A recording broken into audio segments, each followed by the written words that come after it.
I think overall people realize Google's probably not going to push back that July 1st date. So that hope and prayer that you wouldn't have to make the transition is probably out the window at this point.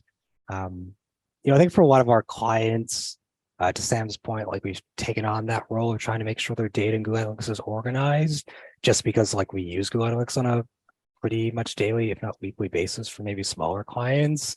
So making sure data from whether it's email or SMS or other channels are piping in there, so we kind of understand where does paid ads sit within the hierarchy of what they're doing. And paid ads doesn't need to be first, it doesn't need to be last. It doesn't matter where it is, but where does it sit and sort of contribute to their business? Because our clients aren't going to do it because some are small as 3 people and they're 2 founders and an admin person, to even teams where they're 25 or 50 people.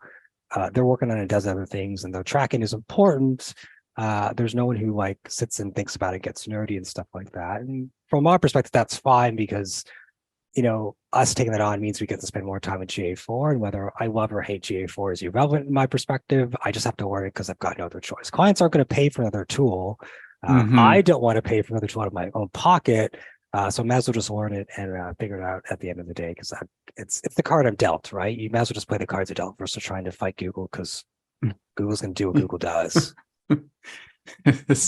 Nava, do you have any comments on that question? I do actually. One of the things I found really fascinating, I had a delightful breakfast with one of the leaders of the GA4 workshop, actually at Brighton SEO. And she was really surprised at how many people still hadn't made the migration and still hadn't backed up their data. And I think what this is actually going to do very practically and pragmatically is illustrate what data sets we actually cared about and were central to our business, and which ones we liked having because it was data and we paid for it. So we were like, oh, we should have it.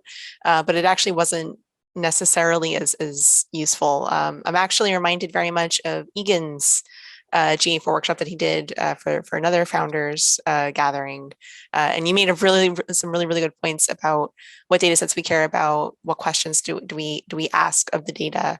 So just in terms of conference perspective, I think Brighton SEO drilled home for me.